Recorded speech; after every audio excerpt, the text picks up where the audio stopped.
কেউ নেই, চলো চলো ভিতরে চলো। এই তোর মা যদি এসে যায়? আরে মা আসবে না, মা রান্না করছি। চলো চলো ভেতরে চলো।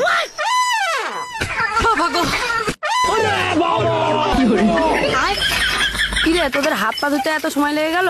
যা ঘরে যা, আমি গিয়ে খেতে দেবো।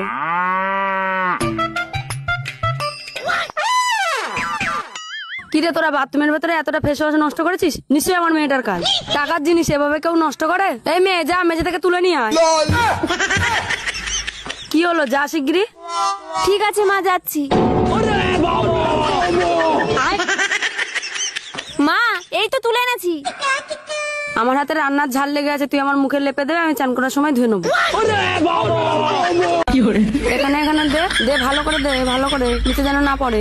এই মেয়ে, এটা কোন কোম্পানির ফেস ওয়াশ? ব্যাঙের ছাতার মতন গন্ধ বেরোচ্ছে। মা তোমার হবু জামাই কিনে দিয়েছে, আয়ুর্বেদিক প্রোডাক্ট তো তাই। ও